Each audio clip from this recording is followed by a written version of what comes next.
Hi there, I'm Brad, welcome to Audio T. Today I'm joined by Rob from REL Acoustics, and you've got something quite exciting to show us, haven't you? Very exciting, world's first look. Yes, I like that. So, talk us through what you've got here. Okay, so everybody by now knows about the TI range, which is our, for want of a better term, entry-level range. Yep. It's been on the market, believe it or not, for about 5 years. Okay. So it's a long-standing workhorse for us, been really, really good, really popular. But this is the brand new TX range. So this will be released to the world on April the 12th, and we'll see it on this side of the pond, April the 13th. Okay. There's a whole rake of things that are different with this product compared to the TI, and when REL makes a new product, they don't simply just put a new badge on, put a new driver on, and call it a new product. We start at the feet and work up, quite literally. So everything about this product is brand new. Sorry, I'm just admiring the rounded edges. So previously you had the more squared off feature. Exactly. Is the whole range going in this Yes. fashion? Because obviously you've only just recently, well I say just recently, last year was the T0 Mark III, which adheres to the older style. That's right. Is that going to get a facelift as well? Or? At this stage there's no plans to. The T0 it stands by itself. It's a great little piece. This range we've taken so many steps forward. It's unfair to say that the T0 got forgot, because that's not the case. We just did it before this new shaping came through. So you're quite right about the shape, and what it's allowed us to do is give us a more reduced height profile, but much deeper profile.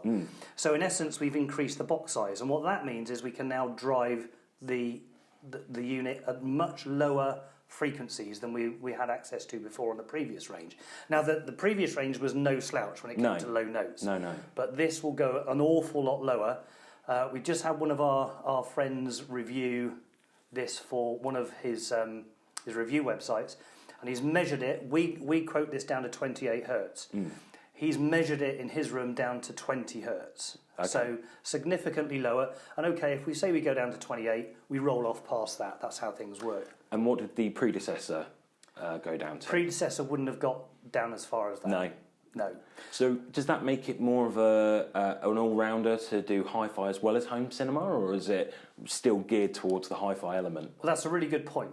People forget, with REL, we started live 30 odd years ago, way before any of this AV domestic product was available. Yeah. So everything about REL is to do with music, and that's really important. And people say, well, you don't need music so much in movies, but you do. Think about all the soundtracks, all the biggest selling movie of the last, 15, 20 years. They've all sold oodles of movie soundtrack LPs off the back of it. Absolutely, yeah. So it's really important. And the simple fact is, if you get the music right, quite frankly, almost the AV bit is quite easy. So yes, it helps you with music. And again, people sort of forget the fact, when you listen to proper music in a live environment, we're not limited to 20 to 20,000 hertz. So there's no reason that your speaker ought to be limited to 20 to 20,000 hertz. If you like live music and you like what real music does, then you really need to listen to what a REL brings to the system. I think what always amazed me about REL is, as a company, you pretty much only do, you just do subwoofers. Absolutely right. And I think that says quite a lot about your product, because there's other companies out there that will produce subwoofers, speakers, amps, everything. But you guys just do subs, which I think, certainly from a salesman point of view, whenever I've been selling product, it's been a case of customers come in asking about a subwoofer and they try and match their sub to their speakers. Yes. But REL just go with everything. Absolutely. I've found that, I've done home installs with these, and the difference it makes, and I think a lot of people misinterpret what a subwoofer can bring to the actual mix. So one thing that amazed me was when you introduce a subwoofer, obviously it's not just the low end, the sound stage in its entirety becomes much bigger. Absolutely. We're talking about left and right, up and down. It just changes everything, which has always just astounded me. It does. So this is the TX9.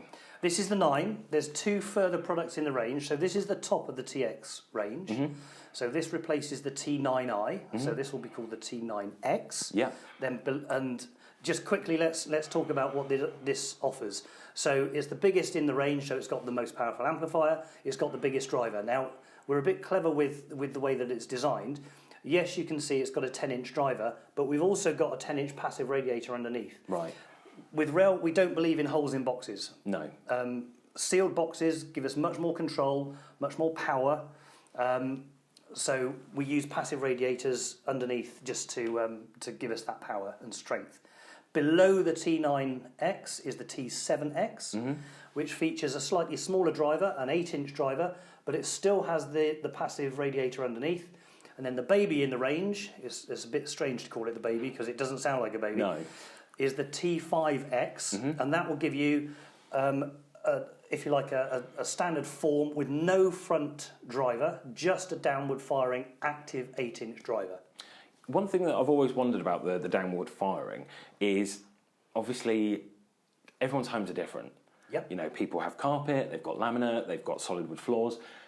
Does that change people's purchase, what they go for? Or should that change their purchase? Well, we've done a lot of work with this, as you might expect, and you'll notice with all of the REL products now, we don't actually include spikes. Okay. So that's almost if you like, a no-no when it comes to speakers. You always need to spike your speakers because you want to disengage the speaker from the floor. With a subwoofer, you want to get activation from the biggest surface area that the sub is nearest to. That's going to be the floor. And in reality, unless you've got really deep, thick shank pile carpet, you're not going to need to bring the sub up. You've been in my living room, is that what Absolutely, it is? yeah. 70s to the max. And the other thing that you'll find strange about RELs, now I've said this, Yeah. you'll look at this and you'll think, oh yeah, I get it. Every single foot is a different size. In the terms of every model has got a separate size foot. Oh, I see what you mean. And I thought you meant you had not on the 4 same different... one, no. Yeah, I was going to say. No, the reason they're different sizes is because we're using different size drivers, different size cabinets. That affects how it sounds in regards to the floor space. So if you bring this up by an inch or so with spikes, it will change how this sounds. Of course, yeah. So what we say to people is you don't need spikes, you don't need to raise it, etc. Occasionally, yes, you can get benefit of putting it onto an isolation platform, but on the whole, the RELs are designed to work at certain heights from the floor to give you the right integration with the room space.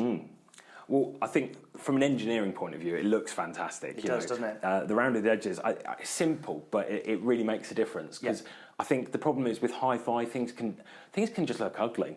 There's some speakers out there that you look at them, they might sound fantastic. You go, oh, that's not pleasant on the eyes. And these are pieces of furniture at the end of the day. Absolutely. You look at the finish on this; it's a real piano finish. We spend a lot of time and effort giving our products the look that it deserves. And we forget, this is compared to the rest of our product range, this is a fairly inexpensive product, but it still has that same piano finish. When we finish the product, there's other manufacturers out there that proclaim to have piano finishes, but we class our spraying, as everybody else does, as 7 layers or 5 layers, depending on the product. But 1 layer is 1 pass this way plus 1 pass this way of the sprayer. Right. So in effect, we've actually got twice the amount of layers that other manufacturers would use. And the reason we do that is that's how they do it with pianos. Yes. It's a real piano finish. Yeah. And presumably it's available in black and white? Black and white only now, yes. Yeah.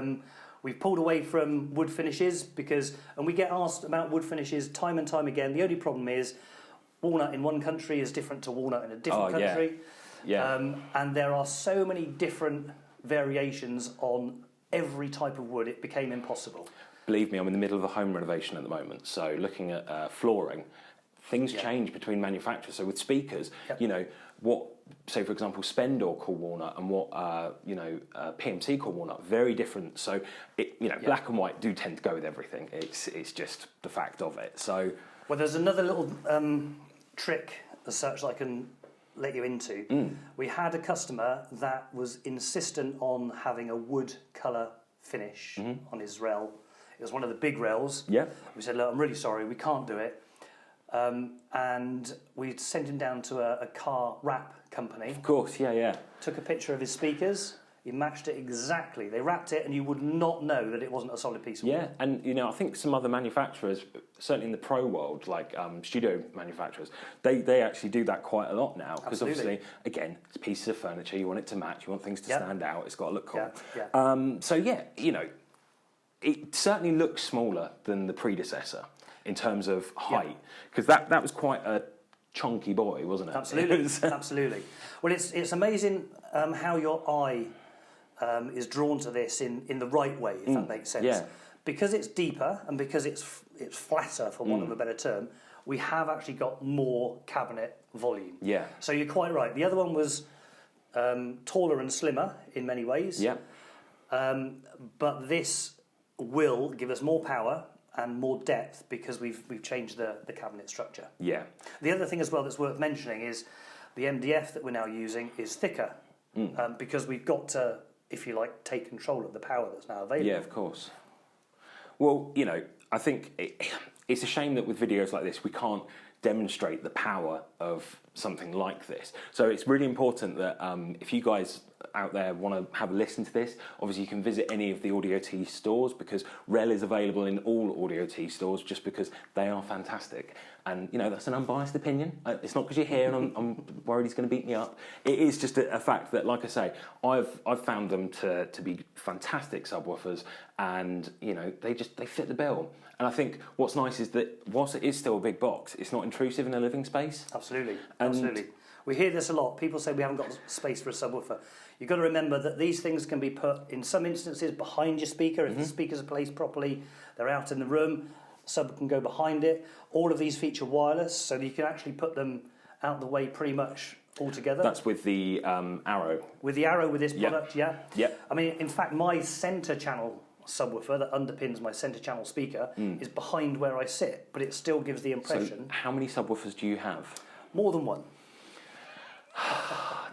Is it quite a big space? Is it a cinema room, or is it just a listening space? I unfortunately suffer the problem of living in a real world room. So it's L-shaped and it feeds through to a different room, etc. It's horrible acoustic, in whichever way you look at it, acoustically it's awful. But I use 4 subs, and it just creates the effect that I want. But as you said earlier, it's not about bass. People think by adding in a REL, it's just about adding extra bass. It's not. All that happens is you bring out a bigger soundstage, but in doing that, your mid-range gets better, your treble gets better, which completely throws me. Yeah, clarity just becomes so different, doesn't it? Like the pinpointing of detail. Like it was with the T0, in fact, in quite a small living space. Customer just had some bookshelf speakers and just wasn't getting the right low end. Suggested possibly upgrading the speakers. I said, hang on, just if you like your speakers, let's try adding a subwoofer. Yeah. And we did, and honestly, the detail and clarity that came out of the whole system as a whole was just mind-blowing, and it doesn't seem to compute. That's right, it goes against everything you've been taught. It's crazy. It's the same with wireless. When I first put the wireless in at home, I phoned the guys in the States, the designers in the States, and said, guys, I've got to be doing something wrong because it sounds better in wireless than it does on the cable. And they went, yeah, that's right. So there's it doesn't deteriorate the quality of the sound, or no. See, I think that's another misconception. Really, is that if you go wireless, it is going to instantly have a negative effect on the sound, which obviously in this case isn't the case. Is it? It's 2.4 gigahertz. It depends on the system. We use a couple of different systems now, but yeah, this is 2.4 gig, I believe, on the Arrow. On the Airship, we use different frequencies, but we get confused almost because your background obviously a little bit more on the pro side of things. Yeah. And the pro world has been used in wireless for donkey's years. Yeah. And I had a really interesting conversation with somebody, and they said, look, until recently, the hi-fi industry didn't have good wireless products. No, we were given the rubbish end of the stick, basically. Yeah. But in the pro world, they've had it for years. You go down to London and watch a show, down on stage, you'll have 50 people all using microphones. They don't drop out, they don't sound rubbish, they don't have time lags. There's a whole different side to it that we haven't enjoyed until very recently. And it's now more difficult for me. When I go around to dealers, to try and demonstrate our products, I'll look, because I'm old, I'll look for a CD player and an amplifier. The amount of stores that struggle to find me a CD player. Yeah. So automatically you take your phone out and you're streaming wirelessly. Yeah, but that in our mind is okay. But when it comes to wireless with our own products, it's quite bizarre. It could be that in the next however many years we see more of that wireless technology coming into play because, you know, cables, they have a big part to play in the hi-fi system. And that's something that I didn't appreciate when I first moved into the hi-fi world, because in the pro world, it's your microphones, it's your interfaces, those are the important things. And you will just put any old cable in there. Yeah. But having come and actually listen to the differences of all these different cables, it's mind-blowing, it really is. And again, it's something that I stress that you guys really pop into the local store and have a listen to, because again, I think it's that people assume it's snake oil. It's that, oh, well, you know, does a £100 cable really make a difference? And it does. Like with the baseline blue, for example. That's a serious bit of cabling. If you're not familiar with the baseline blue, it's a dedicated cable which, for the most part, allows you to daisy chain your banana plugs. Well, it does that, but essentially the baseline blue is our upgrade cable, and we do various versions. You're right. So we do a daisy chain system, so you can stack subwoofers. That's what Brad's referring to. But the baseline blue is there as an upgrade cable, and there are other cables available. Our friends at AudioQuest do a high-level cable. Until recently, Cord used to do a fantastic one. But the baseline blue was it looks quite conspicuous in one sense, because it's a tiny little cable compared to some of the others that we were offered, but it's just the right cable. It's a solid core cable and it works really well. But you're absolutely right. All of these cables measure pretty much the same. Yeah. Do they sound different? Yes, they do. And it's almost like if we would go out for a curry, you would have a different curry to me. Lamb pasanda. Exactly. Yeah. So I'd have chicken jalfrezi. Well. But there's nothing wrong with that. No, and it's down to personal preference. So, of course. You may well find that a cable that you introduce changes the sound. You may not like it, but you may also enjoy the changes that it makes to the system. Of course. Well, so when will these be hitting the UK? These will be in the Audio T stores towards the end of April. Cool. If all so goes not long. To plan. No, not long at all. Oh, yeah, not long at all. We've had our circumstances that have presented challenges, like a boat that got stuck in the Suez Canal. Yeah, we don't talk about that. And various other delays. We were expecting these the first week of April, but we've managed to catch up a lot, so it'll be the last week of April. Brilliant. So there we have it. And, you know, I've said it before, I'll say it again. I stress to you guys, please go into the store and have a listen to this. Or we do home loans. So you could take one of these home, plug it into your existing system, and just see the difference it makes. And, you know, if you've got any questions, obviously you can use the comment section below. You can email us, all the details on the website. You can find your local store, or you can speak to our online store. Thank you so much for coming down today and bringing this. It's a beauty. I'm going to go have a listen. So thanks for watching, guys. Subscribe, like, do all that jazz. Just have fun whilst you do it. Take care. Thanks very much. Bye now.